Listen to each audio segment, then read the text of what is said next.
الحمد لله وكفى وسلام على عباده الذين اصطفى أما بعد قال الله تبارك وتعالى أعوذ بالله من الشيطان الرجيم بسم الله الرحمن الرحيم وما أوتيتم من العلم إلا قليلا. محترم حضرات، دوستوں اور بزرگوں، خصوصاً عزیز طلبہ، آپ سب حضرات بہت ہی زیادہ قابل صد مبارکباد ہیں کہ اس مبارک تقریب میں بہت سے لوگوں نے بخاری شریف ختم کی اور بہت سے طلبہ اس وقت اس کا افتتاح کر رہے ہیں. ایسے ہی حدیث کی ہمارے مدارس میں پڑھنے والی سب سے پہلی کتاب مشکات شریف، اس کا بھی اس وقت افتتاح ہوا اور حضرت اقدس دعوت برکاتہم کے زیر سایہ اور آپ کی دعاؤں کے ساتھ اس وقت یہ افتتاح ہو رہا ہے. اس لیے یہ سب ہمارے لیے اور آپ کے لیے، بلکہ جتنے شریک ہونے والے اس مجمع میں اس وقت موجود ہیں، سب کے لیے بہت زیادہ قابل مبارکباد یہ چیز ہے. حق تعالی ہمیں اور آپ سب کو حضرت کی برکات سے مالا مال فرمائے. یہ ساعتیں زندگی میں ہمیشہ نہیں آتی اور ہر ایک کے لیے نہیں آتی، اس لیے اس کا جتنا شکریہ ادا کیا جائے کم ہے، اور جتنا شکریہ ادا کیا جائے گا انشاءاللہ حضرت والا سے اتنا ہی زیادہ استفادے کے مواقع میسر آئیں. اس وقت جو کچھ مجھے عرض کرنا ہے اس کا حاصل بہت تھوڑا سا ہے. حضرت اقدس دامت برکاتہم خود ہی اس وقت نصیحت اور وصیت فرماتے اور ارشادات اور ملفوظات اپنے بیان فرماتے، مگر حضرت معذور ہیں. ہم بھی اس وقت اور میں بھی اس وقت جو کچھ عرض کروں گا وہ حضرت کی کتابوں سے دیکھا ہوا یا سنا ہوا، اور حضرت خود ارشاد فرماتے ہیں کہ بھائی اس وقت حضرت کے ملفوظات سے اگر کچھ استفادہ کرنا ہے تو وہ سب آپ کی کتابوں میں موجود. اہل علم حضرات کے لیے حضرت کی عربی کتابیں، حدیث پاک کی شروحات اور یہ سب وہ چیزیں ہیں جن سے استفادہ کرنا اور ان کو پڑھنا، یہی در حقیقت حضرت سے اس وقت استفادہ ہے. اور جو لوگ غیر عربی داں ہیں ان کے لیے بھی حضرت دامت برکاتہم نے بہت سے رسائل لکھے ہیں، خصوصاً فضائل کے رسائل. تمام لوگوں کے لیے ان کا پڑھنا پڑھانا یہی در حقیقت حضرت کی وصایا اور نصائح ہیں، اور انہی پر عمل کرنا یہی در حقیقت استفادے کا صحیح طریقہ ہے. میں نے اس وقت ایک مختصر سی آیت پڑھی جس کے اندر مجھے بیان کرنا اور بتلانا ہے ان لوگوں کو جو اس وقت یہاں سے فاضل اور فارغ ہو رہے ہیں. حدیث پاک کی ابتدا میں اور افتتاح میں جو کچھ بیان کیا جاتا ہے وہ تو سب آپ حضرات کے اساتذہ کرام اپنے اپنے اوقات میں بیان کریں گے، اور بیان کرنا بھی اپنے اپنے طرز سے ہوتا ہے. بعض لوگوں کا طرز ہے کہ مختصر طریقے پر وہ کچھ بیان کریں، بعض لوگ وہ ہیں جو ذرا طویل طوالت پسند ہوتے ہیں، لمبی لمبی بحثیں کرتے ہیں. متقدمین اور متاخرین میں بھی ہمیشہ اس زمانے کے اندر مختلف ذوق رہا ہے. متقدمین کے ہاں ہمیشہ کتاب کے شروع ہونے اور کسی فن کو شروع کرنے سے پہلے دو چار باتیں بیان کی جاتی تھیں، اور اس کی وجہ سب سے بڑی یہ تھی کہ اس زمانے میں پڑھانے والوں سے زیادہ پڑھنے والے ذوق اور شوق اور مطالعے کے ساتھ آیا کرتے تھے. اساتذہ کرام خاموش رہتے اور شاگردان رشید خود ہی سب کچھ اپنا محنت کرتے، مطالعہ کرتے، وہی عبارت پڑھتے، وہی اس کے ترجمے اور مطلب کو خود سمجھتے. کہیں کوئی ضرورت پیش آتی تو استاد کوئی معمولی سی بات بیان کر دیتا اشارے اور کنایے میں، اور وہی کافی ہو جاتا. مگر جو بے رغبتی کا زمانہ بڑھا اور علم کے اعتبار سے لوگوں نے کوتاہی شروع کی مطالعے میں اور کتب بینی میں، تو اتنا ہی زمانے کے تقاضوں کو دیکھتے ہوئے پڑھانے والوں نے ان مباحث کو اور ان چیزوں کو جو کتاب کے شروع کرنے سے پہلے بیان کی جاتی ہیں ان میں کچھ اضافہ کیا. متقدمین حضرات ہمیشہ کتاب کے شروع میں صرف 3 باتیں بیان کیا کرتے تھے. ایک اس علم کی تعریف، ایک اس علم کا موضوع، ایک اس علم کی غرض، تاکہ پڑھنے والے کو اور فن کے شروع کرنے والے اور اس علم کے شروع کرنے والے کو کچھ بصیرت پیدا ہو جائے، اسے پتہ چل جائے کہ میں کس کتاب کو اور کس فن کو پڑھ رہا ہوں، اور اس کے متعلق کچھ تھوڑی بہت بصیرت اس کو کتاب کے اور فن کے شروع کرنے سے پہلے حاصل ہو جائے. اور یہی ہماری فنی اور علمی اصطلاح میں مقدمۃ العلم کہلاتا. مقدمۃ العلم نام ہے گویا امور ثلاثہ کا جن پر علم کا شروع کرنا موقوف ہو علی وجہ البصیرہ. یہی تعریف کی جاتی ہے جو آپ حضرات نے پڑھی ہوگی. اس وقت تفصیل میں جانا مقصود نہیں، بلکہ بتانا یہ کہ ہر زمانے کے اندر پڑھنے اور پڑھانے والوں کا طرز مختلف. ایک زمانہ ایسا بھی آیا جنہوں نے اس میں اضافہ کیا اور بجائے 3 باتوں کے اور زیادہ باتیں بیان کرنی شروع کی. مناطقہ کے یہاں روح سے سمانیہ آپ نے سنے ہوں گے، وہ 8 چیزیں بیان کرتے ہیں کسی کتاب کے شروع کرنے سے پہلے، تاکہ شروع کرنے والے کو اس میں کچھ بصیرت حاصل ہو جائے. بعد میں اور زمانہ بڑھا تو اور امور کا اضافہ کر دیا گیا. چنانچہ آپ کی آج کل کی اصطلاح میں مبادی 10 مشہور اور معروف ہیں، جو ہر کتاب اور ہر فن کے شروع کرنے سے پہلے اس کتاب کا اور فن کا پڑھانے والا انہیں بیان کرتا ہے، اس واسطے تاکہ پڑھنے والے کو کچھ تھوڑا بہت بصیرت، تھوڑا بہت کچھ تعلق کتاب سے اور فن سے پیدا ہو جائے. اور اس کے اندر بھی عامتاً وہی چیزیں ہوتی ہیں جو حضرات متقدمین نے بیان کی. علم کی تعریف، علم کا موضوع، علم کی غرض و غایت، اس علم کی وجہ تسمیہ، اس علم کا استمداد اور ماخذ کہ اس علم کو کہاں سے لیا گیا، اس کے ماخذ اور مراجع کیا ہیں، اور اسی طریقے سے اس علم کی فضیلت کیا اور اس علم کی جنس اور اس کی نوعیت کیا. اجناس علوم ہوتی ہیں، بعض علوم عقلی ہوتے ہیں، بعض نقلی ہوتے ہیں، بعض شرعی ہوتے ہیں، بعض غیر شرعی ہوتے ہیں، اور ان میں کچھ اصولی ہوتے ہیں، کچھ فروعی. تو اس اعتبار سے ان علوم کی تعیین اور اسی طریقے سے اس علم کا وضع کرنے والا اور اس علم کو بنانے والا اور اس علم کو ترتیب اور تدوین کرنے والا کون، تاکہ اس کے اعتبار سے اس علم کی عظمت ہو. یہ اس زمانے کا دستور اور گویا آج کل کا بھی دستور ہے کہ لوگ بیان کرتے ہیں. یہ سارے کے سارے مبادی عشرہ کہلاتے ہیں.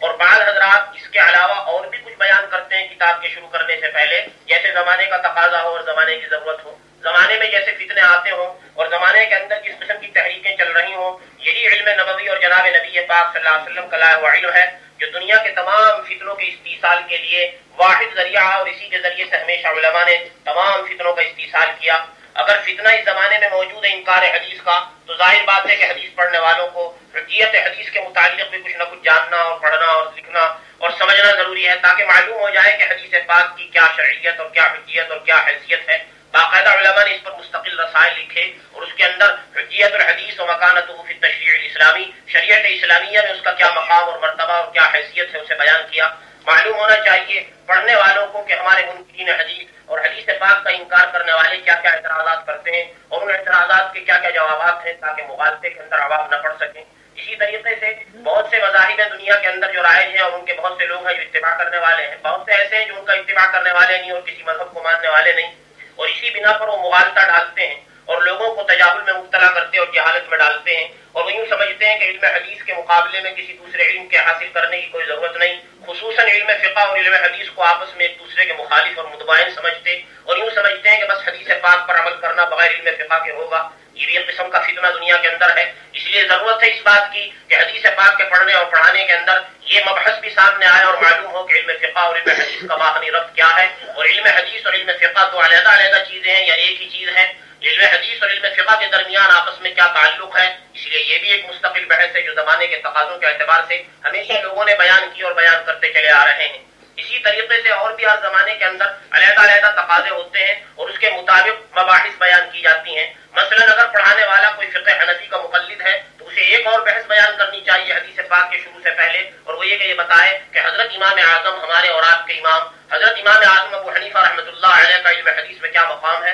لوگ ان پر جو اعتراضات کرتے اور یہ کہتے ہیں کہ وہ علم حدیث میں بڑے کم سواد تھے اور بڑے قلیل المتاع تھے، انہیں صرف 85 حدیثیں یاد یا 75 حدیثیں یاد یا صرف 150 حدیثیں یاد تھیں. ان مغالطوں کا جواب، ان اشکالات کے جوابات کہ جس سے لوگوں کو معلوم ہو جائے کہ حضرت امام اعظم کا مقام علم حدیث میں کیا ہے، یہ سب وہ مباحث ہیں جو ان فن کے شروع کرنے سے پہلے تمام علماء کرام بیان کرتے اور آپ کے اساتذہ کرام بیان کریں گے. اس وقت تفصیل میں جانا مقصود نہیں، بلکہ بتانا یہ ہے کہ کتاب اور فن کے شروع کرنے سے پہلے کچھ نہ کچھ ما يتعلق بالعلم، وہ چیزیں جو علم اور فن سے متعلق ہوتی ہیں ہر زمانے میں بیان کی جاتی ہیں، اور آپ کے حضرات اساتذہ کرام اپنے اپنے اوقات میں بیان کریں گے. خود ہمارے حضرت دامت برکاتہم نے مستقل عربی رسائل میں ان تمام مباحث پر بڑا تفصیلی کلام کیا، اور ان کا مطالعہ میں رکھنا یہی در حقیقت حضرت سے استفادے کی اعلیٰ ترین صورت.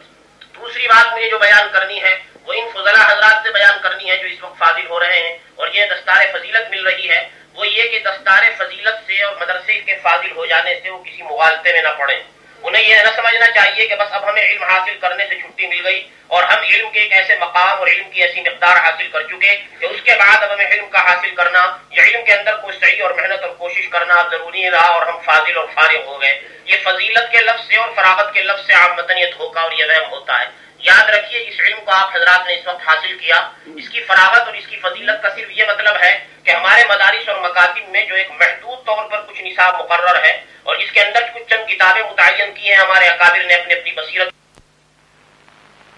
اپنے اندر ایک مناسبت اور ایک استعداد پیدا کی ہے آئندہ علم میں لگنے کی. تو یہ نہ سمجھنا چاہیے کہ علم کے حاصل کرنے سے آپ فارغ ہو چکے اور فاضل ہو چکے اور آئندہ آپ کو علم حاصل کرنے کی ضرورت باقی نہیں رہی. نہیں، آپ یاد رکھیے کہ آپ کی ساری زندگی بھی اگر علم نبوی کو حاصل کرنے میں لگ جائے تو زندگی ختم ہو جائے گی. علوم نبویہ کبھی منقطع اور ختم نہیں ہوں گے. نبی پاک صلی اللہ علیہ وسلم نے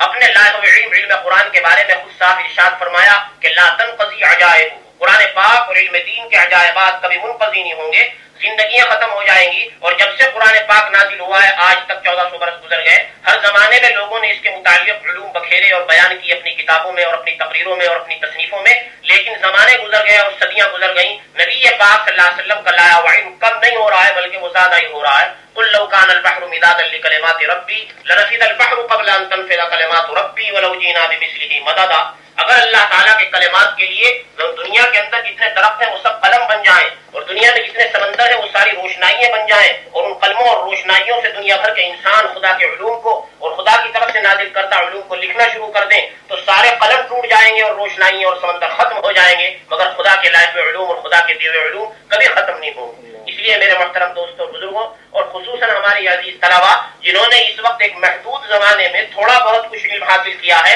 ان کے لیے اس وقت ضرورت ہے کہ وہ اپنی زندگی کو آئندہ کے لیے وقف کریں نبی پاک صلی اللہ علیہ وسلم کے لائے ہوئے علم کے پڑھنے اور پڑھانے میں۔ وہ یہ سمجھیں کہ ہم لوگ جو اس وقت علم حاصل کر چکے یہ لاکھوں میں ایک ہیں، ہزاروں میں بھی ایک نہیں بلکہ لاکھوں میں چند ہی ہیں جنہوں نے اس علم کو حاصل کیا ہے۔ اس لیے اس علم کو حاصل کرنے کے بعد دنیا کی اور زندگی کے کسی اور شعبے میں لگنے کے بجائے انہیں صرف اسی تعلیم اور تعلم کے شعبے میں لگنا، اسی پر محنت اور مجاہدہ کرنا اور اسی علم کو دنیا کے اندر پھیلانا، بس یہی نصب العین اور یہی مقصد ہونا چاہیے۔ اور یوں سمجھنا چاہیے کہ ساری زندگی علم کا پڑھنا اور پڑھانا اور حاصل کرنا یہی در حقیقت سارا کا سارا ہمارا مشغلہ زندگی ہے، اور ہم پوری زندگی اسی کے اندر وقف کریں گے۔ حضرت امام احمد بن حنبل رحمۃ اللہ علیہ کے بارے میں آتا ہے کہ ان کے ایک شاگرد نے ان سے ایک مرتبہ پوچھا کہ ما مدت العلم،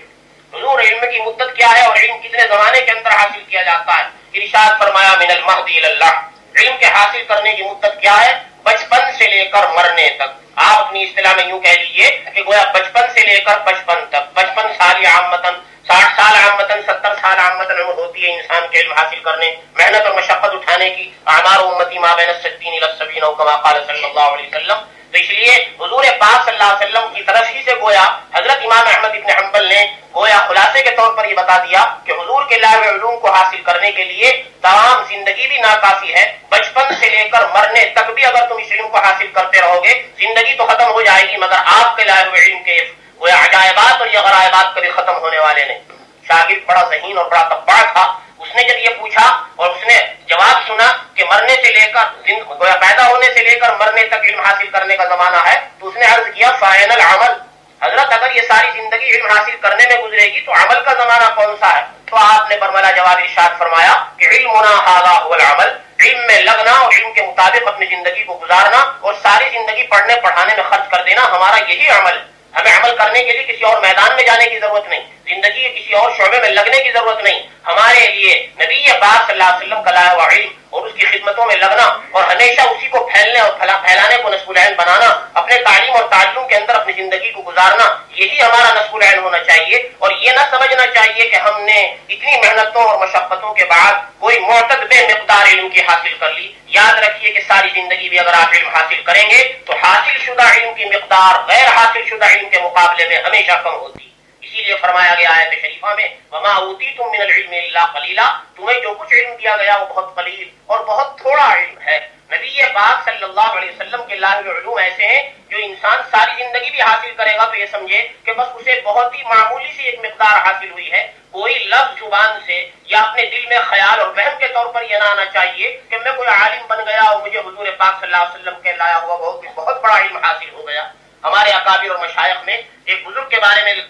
قصہ نقل کیا گیا اور بتایا گیا کہ جب بچے فارغ ہو گیا اور ان سے انہوں نے علم حاصل کر لیا اور آخری سال ہوا اور انہوں نے آخری وصیت اور نصیحت ان سے طلب کرنی چاہیے اور پوچھا کہ حضرت ہمیں کوئی نصیحت فرمائیے، تو صرف ایک جملہ ارشاد فرمایا اور یہ فرمایا کہ میری ایک نصیحت ہے تمہیں اور وہ یہ کہ اپنے آپ کو عالم نہ سمجھنا، بس یہ سمجھ لینا کہ میں عالم ہوں اور مجھے علم آ گیا اور میں نے مدرسے سے اور دارالعلوم سے فضیلت حاصل کر لی اور سمت فراغ آ گئی اور دل کے اندر یہ بڑائی پیدا ہو جانا کہ مجھے علم کا کوئی مقام اور کوئی مرتبہ حاصل ہو گیا، یہ خدا کی طرف سے بہت بڑی پکڑ کا ذریعہ ہے۔ ہمیشہ تواضع اور انابت اور عاجزی اور اپنے آپ کو یہ سمجھنا کہ ہمیں کچھ علم حاصل نہیں۔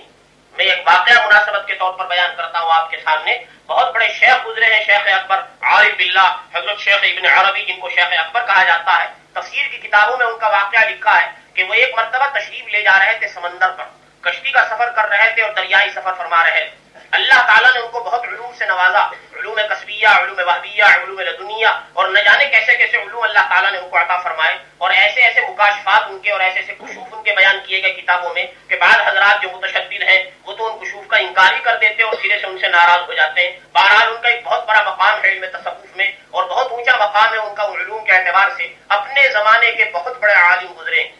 لکھا ہے ان کا واقعہ کہ وہ ایک مرتبہ سمندری سفر فرما رہے تھے، چلتے چلتے راستے کے اندر کشتی طغیانی میں پھنس گئی، اور طغیانی میں پھنسنے کے ساتھ ساتھ اندیشہ ہوا کہیں ڈوب نہ جائیں، بس جلال آ گیا طبیعت میں، اور سمندر کو خطاب کرتے ہوئے فرمایا اسکن یا بحر فإن علیک بحر من العلم، اے سمندر رک جا، اپنی طغیانی کو ختم کر، اس لیے کہ تیرے اوپر علم کا ایک سمندر سوار۔ یہ ایک جملہ بولا انہوں نے، یہ جملہ کسی تکبر کی بنیاد پر، اور خدا نخواستہ اس کا منشا کوئی بڑائی نہیں، کوئی علو نہیں تھا طبیعت میں، ایک جملہ نکل گیا زبان سے ایسا کہ جس کے اندر بڑائی کا ایک لفظ موجود تھا، فإن علیک بحر من العلم، اگرچہ وہ اپنے زمانے کے اعتبار سے اور اس زمانے کے موجود علماء کے اعتبار سے یقیناً اتنا بڑا علم رکھتے تھے جو بحر من العلم کے ساتھ موصوف ہو سکتے تھے، لیکن یہ جملہ ایسا بڑائی کا تھا کہ ان کے علو شان کے اعتبار سے حق تعالیٰ کو یہ ناپسند ہوا۔ چنانچہ واقعہ لکھا ہے کہ فوراً طغیانی تو ختم ہو گئی سمندر کی، اور فوراً ساری کی ساری موجیں اپنے اپنے مقامات پر واپس ہو گئی اور کشتی رواں دواں ہو گئی، لیکن تھوڑی ہی دیر کے بعد کشتی کے سامنے ایک مچھلی نمودار ہوئی۔ علماء نے لکھا ہے کہ اللہ تعالیٰ نے ان کو جس طریقے سے علوم وہبیہ، علوم لدنیہ اور سارے علوم عطا فرمائے تھے، ان کو اللہ تعالیٰ نے ایک علم یہ بھی عطا فرمایا تھا کہ جانوروں کی زبانوں کو سنتے اور ان کی آواز کو پہچانتے تھے۔ ماقبل کے نبیوں کو جیسے اللہ تعالیٰ نے معجزہ عطا فرمایا، حضرت داؤد علیہ السلام کے بارے میں آتا ہے کہ علمنا منطق الطیر، کہ ہم نے ان کو پرندوں کی گویائی اور آواز سننے کی طاقت عطا فرمائی اور یہ استعداد ان کو دی۔ اللہ تعالیٰ نے امت محمدیہ میں بھی ایسے علماء کرام پیدا فرمائے جو ماقبل کی امتوں کے نبیوں کی یاد تازہ کرتے ہو، اسی لیے ان کو علم اللہ تعالیٰ نے عطا فرمایا تھا اور یہ جانوروں کی آوازوں کو سنتے تھے۔ مچھلی نمودار ہوئی، وہ در حقیقت اللہ تعالیٰ کی طرف سے ایک امتحان تھا۔ اس مچھلی نے حضرت کو خطاب کرتے ہوئے کہا کہ حضرت مجھے ایک مسئلہ معلوم کرنا۔ کشتی رک گئی اور مچھلی نے مسئلہ بیان کرنا شروع کیا اور عرض کیا کہ حضرت میں ایک مسئلہ پوچھنا چاہتی ہوں، اور وہ یہ کہ اگر کسی کوئی عورت ہے اور اس کے شوہر کی صورت مسخ ہو جائے، صورت بدل جائے اور بگڑ جائے اور وہ منسوخ ہو جائے، تو بتائیے کہ عورت کون سی عدت گزارے گی؟ عدت الوفات گزارے گی یا عدت الطلاق گزارے گی؟ یہ مسئلہ میں پوچھنا چاہتی ہوں۔ اندازہ لگائیے، ایک مسئلہ اس نے معلوم کیا کہ شوہر کی صورت مسخ ہو گئی اور وہ صورت متبدل ہو گئی۔ اب یہ سمجھا جائے کہ شوہر مر گیا اور بیوی عدت گزارے 4 مہینہ 10 دن، یا یہ کہ یوں کہا جائے کہ عورت میں اور بیوی میں بینونت واقع ہو گئی، جدائی واقع ہو گئی اور طلاق پڑ گئی، لہٰذا عدت گزاری جائے 3 مہینہ یا 3 حیض۔ یہ میں مسئلہ پوچھنے کے لیے آئی۔ حضرت کو یہ مسئلہ واقعتاً معلوم نہیں تھا۔ واقعہ نگار لکھتا ہے کہ 10 منٹ تک حضرت والا استغراق کے اندر رہے اور سوچتے رہے کہ شاید مجھے اس کا جواب حاصل ہو جائے۔ 10 منٹ کے بعد گردن اٹھائی اور ارشاد فرمایا کہ مجھے یہ مسئلہ معلوم نہیں۔ کہنے لگی آپ ہی بحر من العلم ہے، کیا آپ ہی علم کا سبند؟ یہ در حقیقت آزمائش اور امتحان تھا تعالیٰ کی طرف سے، اور بتانا تھا کہ انسان کو اپنی زبان میں بھی اتنی احتیاط رکھنی چاہیے کہ کوئی بڑائی کا کلمہ نہ نکالنا چاہیے۔ انسان ساری زندگی جتنے چاہے علوم حاصل کر لے، مگر یہ یاد رکھے کہ مقدار شدہ علم، حاصل شدہ علم کی مقدار غیر حاصل شدہ علم کے مقابلے میں ہمیشہ کم ہوتی ہے۔ اور یہ صرف شیخ عارف باللہ اور شیخ اکبر کا واقعہ نہیں، آپ نے بخاری کے اندر جنہوں نے بخاری ختم کی پڑھا ہوگا، حضرت موسیٰ علیہ السلام کا واقعہ خود امام بخاری نے بیان کیا۔ باب حدیث خضر مع موسیٰ، باب حدیث موسیٰ مع الخضر، اس قسم کا عنوان موجود ہے کتاب الانبیاء کے اندر، بلکہ کتاب التفسیر میں بھی اس ایک آیت کے ذیل میں امام بخاری نے واقعہ بیان کیا کہ حضرت موسیٰ علی نبینا علیہ السلام جو اپنے زمانے کے بڑے اولو العزم نبی گزرے ہیں، انہوں نے اپنے زمانے میں ایک مرتبہ تقریر فرمائی اور قوم کے درمیان خطیب بنے اور وعظ فرمایا۔ وعظ فرما رہے تھے کہ ایک آدمی کھڑا ہوا اور اس نے سوال کیا۔ سوال کے الفاظ بھی روایات میں دونوں طرح کے آتے ہیں۔ ایک روایت میں آتا ہے انہوں نے پوچھا هل احد اعلم منک، کیا آپ سے بڑھ کر کوئی علم والا ہے؟ آپ نے جواب میں فرمایا اللہ، قال اللہ۔ بعض روایات میں آتا ہے اس نے پوچھا ای الناس اعلم، اے موسیٰ علیہ السلام روئے زمین پر سب سے زیادہ علم رکھنے والا کون ہے؟ ارشاد فرمایا قال انا، میں۔ بس اتنا فرمانا تھا کہ اسی پر عتاب ہوا اللہ تعالیٰ کی طرف سے۔ مقربین کو اللہ تعالیٰ کی بارگاہ میں تقرب رکھنے والوں کی معمولی بات پر پکڑ ہو جاتی ہے۔ یہ جملہ انہوں نے جو فرمایا، اگر دیکھا جائے ظاہر کے اعتبار سے تو ایک بالکل بدیہی بات ہے کہ اپنے زمانے کا نبی دنیا کے اعتبار سے اور دنیا کے قوموں کے اعتبار سے سب سے زیادہ علم لے کر آتا ہے۔ ہر زمانے کا نبی معلم بن کر آتا ہے پوری انسانیت اور پوری قوموں کے لیے، تو یقیناً ان انسانوں کے اعتبار سے حضرت موسیٰ علیہ السلام کا علم سب سے بڑا ہوا اور سب سے اونچا تھا۔ لیکن لفظ ایسا ہے کہ جس میں بڑائی پائی جاتی اور نفی ہوتی ہے اس بات کی گویا کسی اور کو اتنے علوم حاصل نہیں جتنے موسیٰ علیہ السلام کو حاصل ہیں۔ چنانچہ فوراً اللہ تعالیٰ کی طرف سے وحی نازل ہوئی اور فرمایا گیا کہ موسیٰ تم اپنے آپ کو سب سے بڑا عالم سمجھتے ہو، اور اپنے آپ کو عالم الناس کہتے ہو. ان عبدا من عبادنا، ہمارے بندوں میں سے ایک بندہ موجود ہے مجمع البحرین پر جس کو ہم نے اپنے پاس سے علم دیا ہے. وعلمناه من لدنا علما، ہمارا ایک بندہ موجود ہے، اس کے پاس جاؤ اور وہاں جا کر دیکھو کہ اسے اللہ تعالیٰ نے کیا علم کی دولت دی. چنانچہ حضرت موسیٰ علیہ السلام نے سفر فرمایا اور وہاں تشریف لے گئے، اور آپ نے پورا قصہ پڑھا ہوگا، تفصیل میں جانے کا اس وقت نہیں. مجھے بتانا یہ تھا کہ حضرات انبیاء کرام ہوں یا اولیاء اعظام، ان کی زندگیوں سے، ان کے واقعات سے ہمیں یہ سبق ملتا ہے کہ ہم اپنی زندگی کو اگر پوری کی پوری زندگی بھی پڑھنے پڑھانے میں لگا دیں تو اس کے ساتھ ساتھ یہ تصور اور یہ خیال اور یہ دھیان دل میں ہونا چاہیے کہ ہمیں جو کچھ علم حاصل ہوا ہے اس کی مقدار بہت تھوڑی ہے، اور ہمارا علم واقعتاً نبی پاک صلی اللہ علیہ وسلم کے لاہو علوم کے مقابلے میں اور نبی پاک صلی اللہ علیہ وسلم کے لاہو علوم کی مجموعی حیثیت سے بہت تھوڑا. حاصل شدہ علم کی مقدار غیر حاصل شدہ علم کے مقابلے میں بڑی معمولی. جب یہ خیال دل میں آئے گا یہی تواضع پیدا ہوگی، اسی سے انکساری پیدا ہوگی، اور یہ تواضع اور انکساری میرے محترم دوستوں اور بزرگوں جو پیدا ہوتی ہے اور آدمی کے اندر یہ مسکنت جو آتی ہے اور اللہ تعالیٰ کے ذات عالی کے ساتھ جو تعلق پیدا ہوتا ہے، یہ صرف پڑھنے اور پڑھانے سے نہیں بلکہ پڑھنے اور پڑھانے کے بعد ضرورت ہے اس ملکے کو پیدا کرنے کے لیے کسی شیخ سے وابستہ ہونے کی. جب یہ علوم آپ نے حاصل کر لیے تو اپنے اندر اب صفات پیدا کرنے والے تواضع کی صفات پیدا کرنے کی اور نفس کے رذائل کو ختم کرنے کے لیے ضرورت ہے کہ آپ ان علوم کو حاصل کرنے کے بعد کچھ دنوں کے لیے مشق کریں کسی شیخ کے دامن سے وابستہ ہونے کی، اللہ تعالیٰ کے ذکر میں لگنے اور کسی شیخ کی جوتیاں اٹھانے سے یہ دولت ملتی ہے کہ آدمی کے اندر تواضع پیدا ہوتی ہے اور تعلق مع اللہ پیدا ہوتا ہے. قرآن کریم کی آیت میں خود اس کی طرف اشارہ کیا گیا، اور نبی پاک صلی اللہ علیہ وسلم کے جہاں فرائض منصبی بیان کیے گئے ان میں ایک فرض منصبی یہ بھی بتایا گیا کہ جہاں وہ یعلمہم الکتاب والحکمہ ویزکیہم، اگر وہ کتاب کی تعلیم دیتے اور کتاب کی تلاوت کرتے ہیں، اس کو پڑھتے اور پڑھاتے ہیں، تو اس کے ساتھ ساتھ ان کا ایک اور کام بھی ہے کہ وہ تزکیہ نفس بھی فرماتے ہیں. لوگوں کے نفوس کا تزکیہ کر دینا، ان کو رذائل سے پاک کر دینا، اور قلب کے جتنے رذائل ہیں، چاہے وہ تکبر ہو، چاہے وہ بڑائی ہو، چاہے اس کے علاوہ اور دوسرے اخلاق رذیلہ ہوں، ان سے پاکی اور صفائی نبی پاک صلی اللہ علیہ وسلم کی صحبت میں صرف صحبت ہی سے حاصل ہو جاتی تھی. آئندہ حضرات اور آئندہ مشائخ نے اس کے لیے باقاعدہ دستور مقرر کیا ہے. خانقاہوں میں پہنچنا اور ذکر اللہ میں لگنا اور ذکر اللہ کثرت کے ساتھ کرنا، اور یہ سمجھنا کہ یہ ذکر اللہ ذریعہ ہے ہمارے قلب کی اصلاح کا، اور قلب کی جب اصلاح ہوگی تبھی انسان کے تمام بدن کی، اور صرف انسان کے بدن کی نہیں پورے ماحول کی اصلاح ہوگی. یہ وہم کرنا اور یہ خیال کرنا کہ ان ضربے لگانے سے صرف ضربے لگانے والے کو فائدہ پہنچے گا، امت کو اس سے کیا نفع ہوتا ہے، یہ ایک بہت بڑا مغالطہ ہے. اللہ تعالیٰ انہی صلحاء کی برکت سے امت میں صلاح لاتے ہیں. اگر ایک آدمی بھی صالح پیدا ہو جائے کسی معاشرے میں، ذریعہ بنتا ہے پورے معاشرے کی اصلاح اور پورے معاشرے کی صلاح کا. اس لیے ضرورت ہے اس بات کی کہ فارغ ہونے والے حضرات جس طریقے سے انہوں نے یہ درس مکمل کیا، یہ کچھ دنوں کے لیے اپنے اپنے مناسبت رکھنے والے شیوخ سے اور مشائخ سے اپنا تعلق قائم کریں، اور تعلق قائم کرنے کے ساتھ ساتھ خدا کے ذکر میں لگیں. ہمارے حضرت دامت برکاتہم جو اس سفر میں اتنی مشقتیں اور صعوبتیں اٹھا کر اور نہ جانے کن کن ممالک کا دورہ کر کے یہاں پہنچے ہیں، اور اس معذوری کی حالت میں جبکہ ہم میں سے اور آپ میں سے کوئی ہمت بھی نہیں کر سکتا گھر کے اندر پلنگ پر سے حرکت کرنے کی. حضور حضرت دعوت برکات اتنے بڑے بڑے سفر فرما رہے ہیں، اس کا سب سے بڑا مقصد یہی ہے کہ مدارس کے لوگ ہوں یا دوسرے جمعیتیں اور جماعتیں اور دوسرے دین کا کام کرنے والے ہوں، ان سب دین کا کام کرنے والوں کے اندر یہ مزاج پیدا ہو جائے کہ تھوڑی بہت ذکر کی فضائیں ہر جگہ قائم ہوں اور اللہ تعالیٰ کا ذکر ہر جگہ پر ہونے لگے، اور یہی ذکر اللہ ذریعہ بنے گا شیطان کے گویا مکر سے اور شیطان کے دجل سے محفوظ ہونے اور اللہ تعالیٰ کی ذات عالی کے ساتھ ذاتی تعلق کے قائم ہونے کا. اللہ تعالیٰ ہمیں اور آپ کو اس کی توفیق عطا فرمائے. یہی مختصر سی بات مجھے اس وقت عرض کرنی تھی. وآخر دعوانا الحمدللہ رب العالمین.